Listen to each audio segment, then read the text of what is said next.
and digestion. Your best companion in infotainment. Touch Radio, your best companion in infotainment. You're welcome to Straight Talk. My name is David Lucas, and you are connecting to us on Touch Radio Nigeria. The voice you just heard there was that of Professor. Electorate also is to be blamed.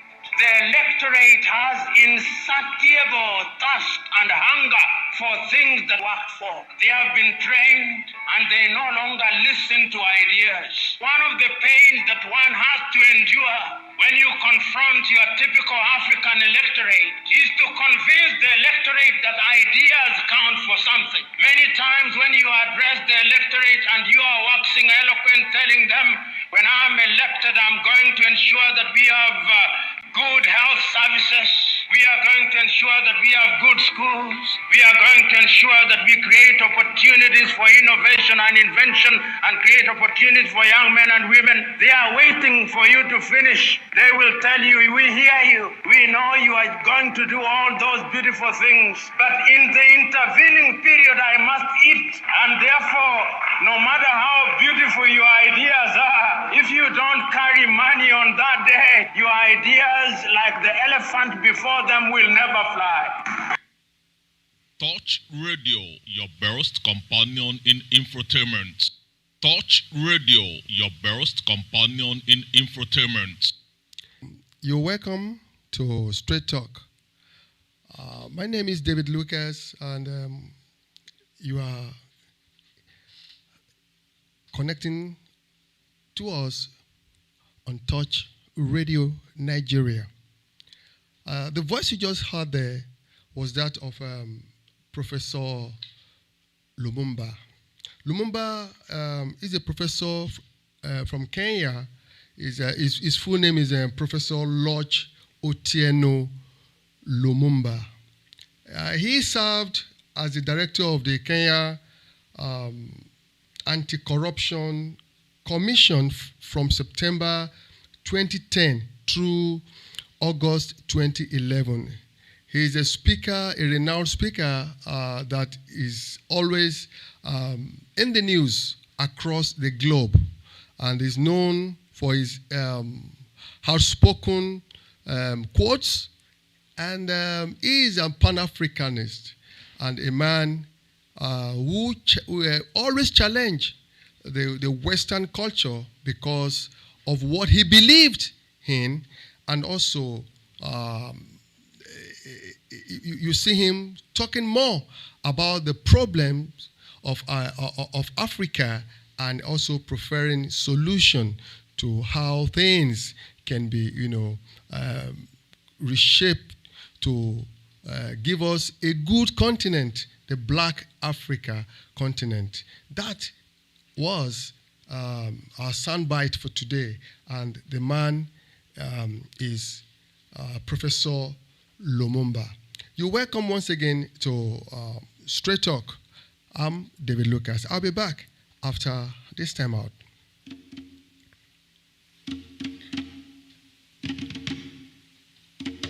Touch Radio.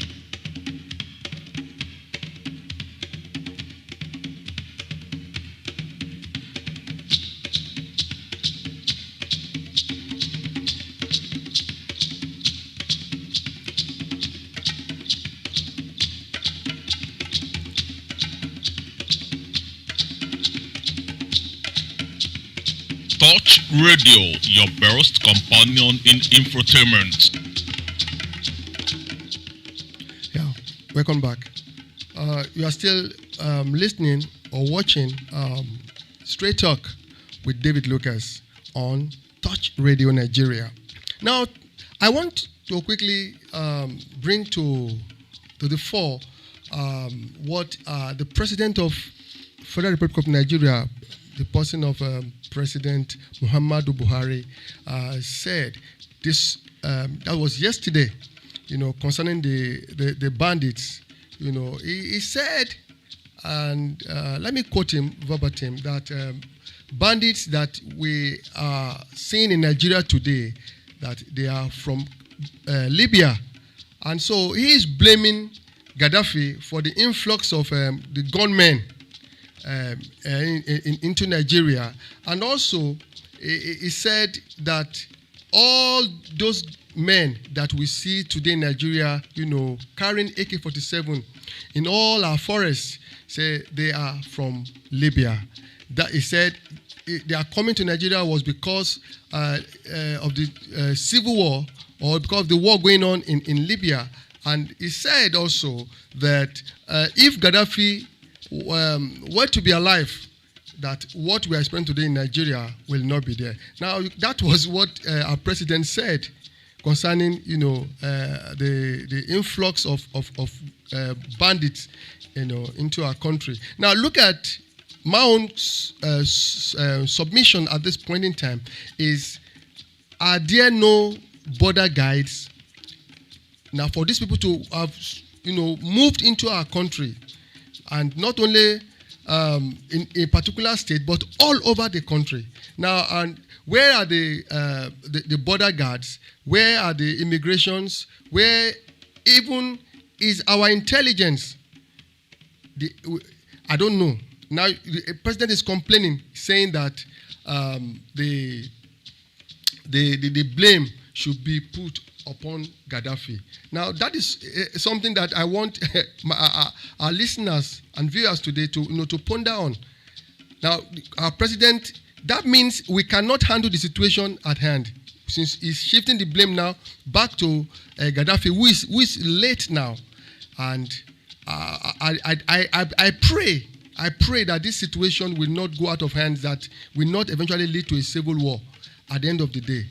That is what our president is saying, that the problem of banditry in Nigeria today, that we have to put the blame on Gaddafi. Well, the ball is in your court as Nigerians to see what the country is facing, the kind of situation that we find ourselves today. If our president, the number one man, the commander-in-chief, of this country, can say boldly that the problem we are facing today when it comes to banditry is something that the country cannot handle, that we have to put the blame on Gaddafi, I think something is wrong somewhere. I'll be back after this time.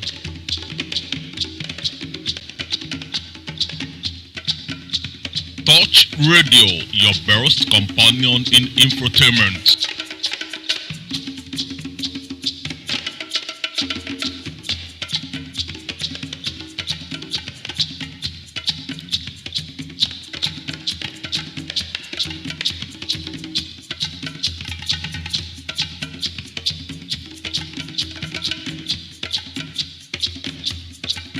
Yeah, welcome back.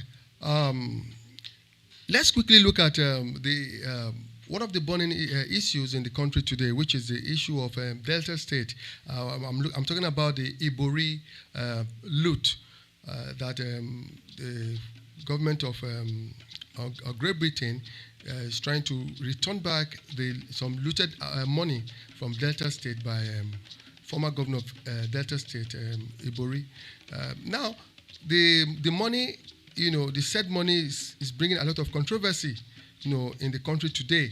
And like we all know that when the British, they said they want to get the money, back to us, and Nigerian government says, okay, once the money is given to them, they are going to spend the money on federal projects.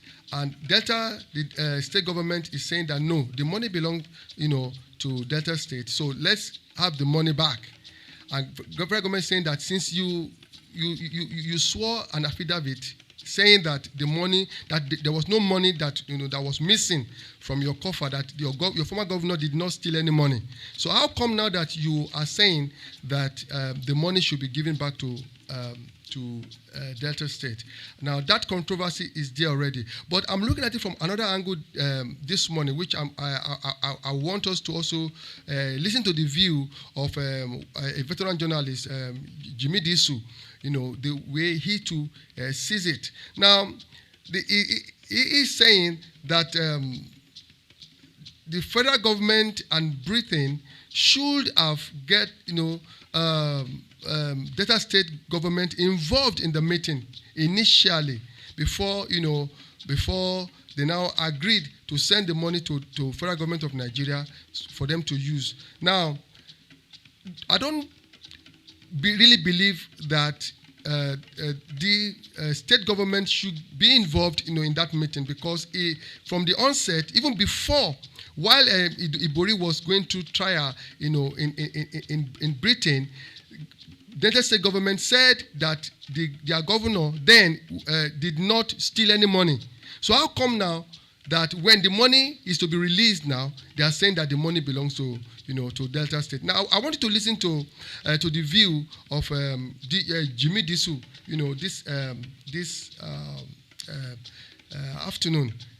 My producer, I don't know whether you are ready with the tape there. So let's listen to what Jimmy Disu said. Johnson, we've had other lawyers give their views, but now we're having a newspaper. And the part that interests me is this, and I'd like you to listen carefully. It says, besides unilaterally signing the MOU with the UK government without a thought for the Delta people, who had all along unjustly suffered the consequence of police theft, is an assault on reason, natural justice, and good conscience. What that means is that the point believes that at the time the Nigerian government was negotiating with the British government, the Delta State should have been represented. They should have been, and it says the most sensible thing allowed for the federal government to do in the circumstance is to deduct whatever cost it incurred in the long-run legal battle to ensure the repatriation of the stolen funds from Igboho, his family and associates.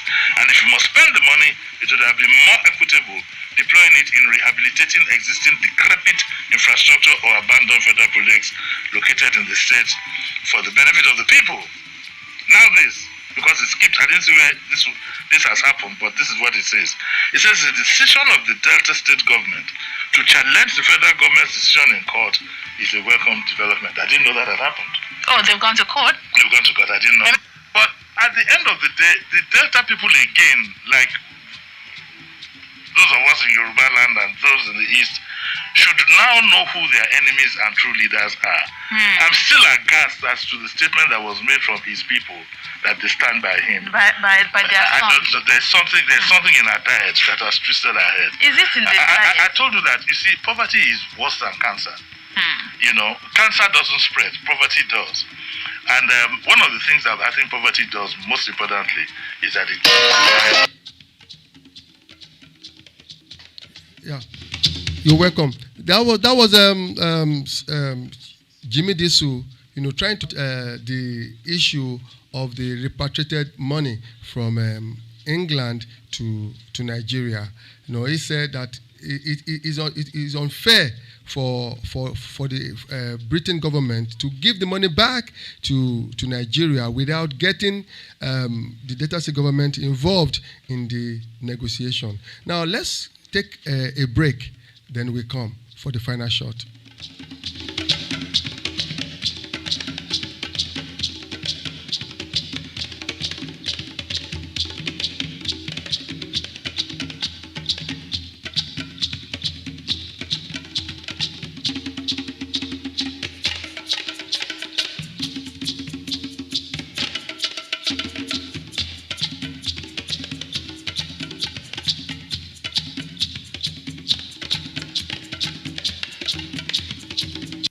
You're welcome back.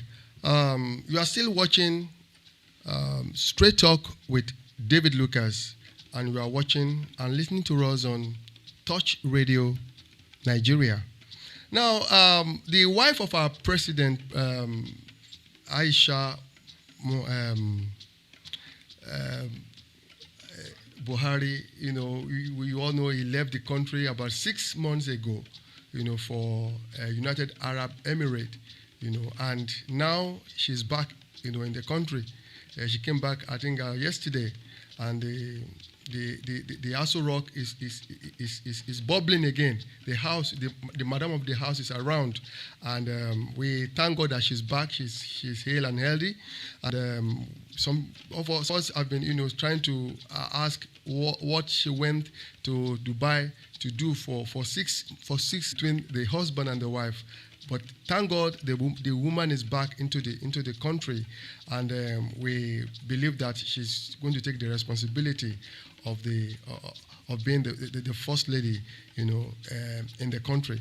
Now that is that.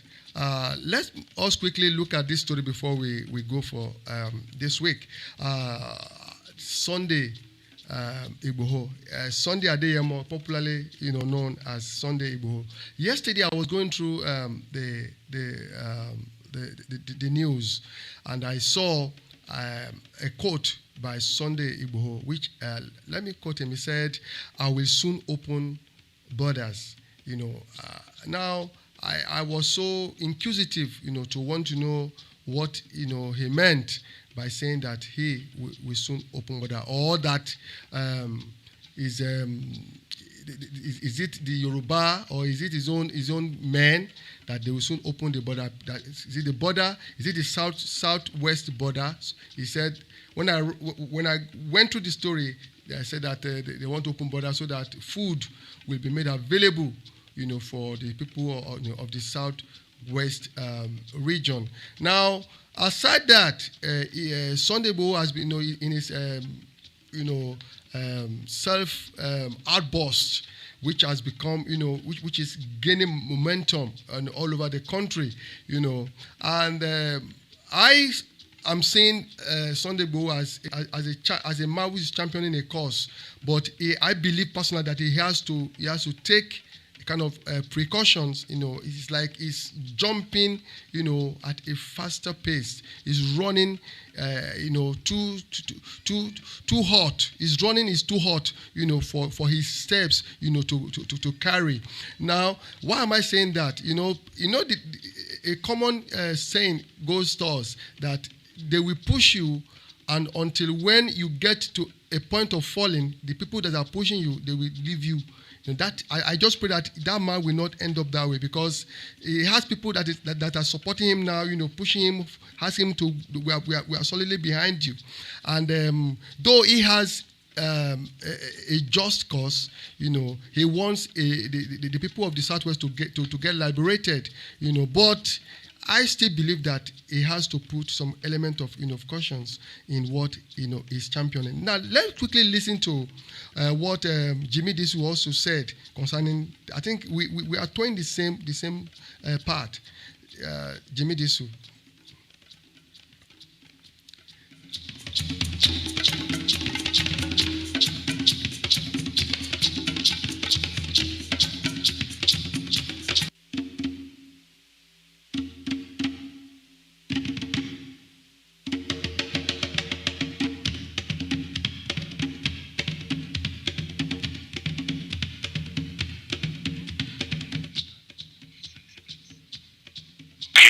Is no respecter of sentiments, and he will be surprised, like other people had been surprised in the past, that when the chips are down, he might find himself standing alone.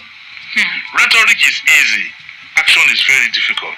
Some of the things that he says here that he lamented the worsening insecurity and so on and so forth.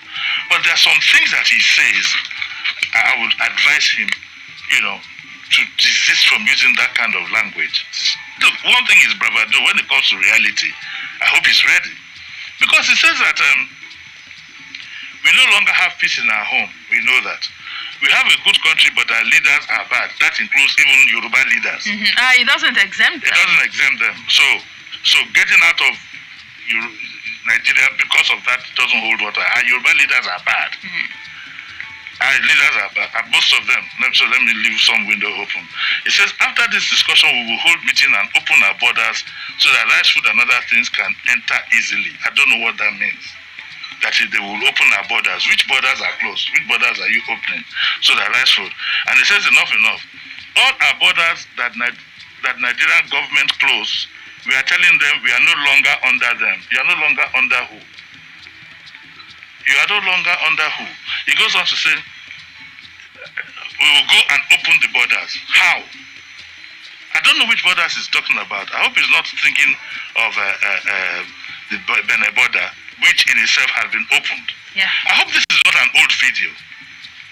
I just hope. But even for it to be on record. Because he was talking about the border, yes, right? Yes. It might be, just might be an old video, but he has to be careful. And he says, we are ready for anything they want to do to us. I am speaking on behalf of Yoruba people. Mr. Igboho, you do not under any legal whatever have the right to speak on behalf of the Yoruba people. There is what we call law and order in society. Okay, you don't have the mandate of the Yoruba people. I respect your feelings. Your feelings, a lot of us might even have the same, in times of frustration and whatever, could be saying that, but we will be careful about saying that in public. In any case, is that even a good strategy? Even if it were, let's just drop the argument and say there are certain things you want to do. Is this a good strategy? If you think this is putting things in the balance, we have to be careful. So it says that I'm speaking on behalf of Yoruba people. The Yoruba people have not given anybody a mandate to speak to them except those they have voted for. And he said the Yorubas are now united with the traditional rulers backing them. The meeting that took place about 2-3 days ago, only one traditional ruler was there, and I couldn't even recognize where he came from. And it says that some people can say that Yoruba are not united, we are united. If you want to know how united we are, touch one of us, you will know, and so on and so forth. He now goes on to say, starting from now, we don't want Fulani headsmen in our land. He doesn't have the mandate to say that. I don't believe in painting everybody with one brush. What I believe that a lot of this Fulani whatever is criminality. And on both ends, people are making good out of it. On both ends. And it says we are taking back our territory. We are ready to face a country that has no mercy for the Yoruba people. Nigeria has been good to the Yoruba people. Don't let's lie about these things. If there is anyone who has benefited the most in this, like I said, let's even look at the political arrangement. You had the president for 8 years. If you are not his supporter, that's your personal matter. He's still a Yoruba man. You had the speaker in Bankole. You have a vice president in whatever. I mean, so and Yorubas have contributed, whether you like it or not. Yorubas have contributed a lot to this country, and I would like to know who would be so willing to walk away from a country that you have almost giving your life to. I believe there are other ways to solve the problems that and it goes on to say, we don't fear anybody, but we only fear God. Enough is enough. There is no going back. Well, I can understand again. I understand his sentiments, but he needs to know that we are not going to move from one slavery to another. As far as I'm concerned, according to Ogi, that is really where Igbo people. So it is significant because anytime there's a Yoruba cause coming forward, people look up politically. It is very clear to a lot of us that they look up to Lagos State for funding. So these issues are going to have to come in again, and I'm glad that Oki opened our eyes to that.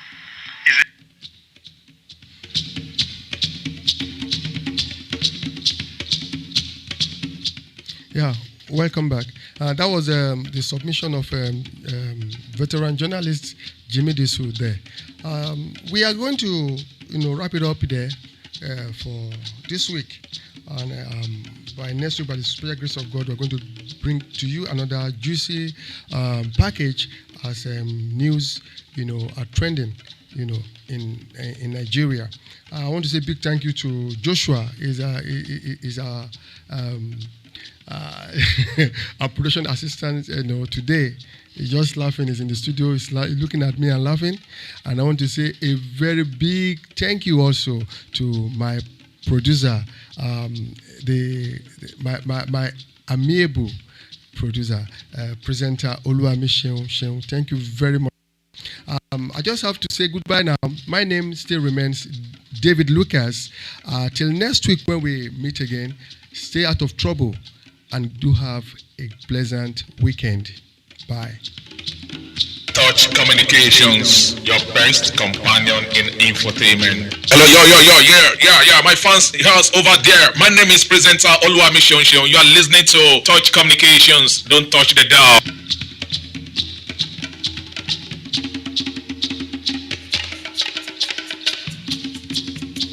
Touch Radio, your best companion in infotainment.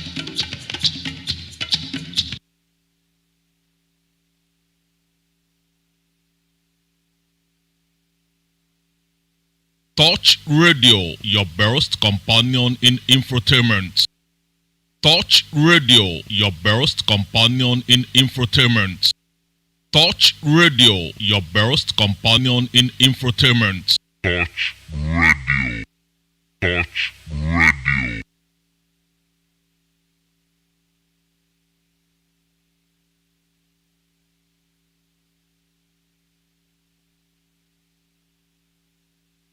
Touch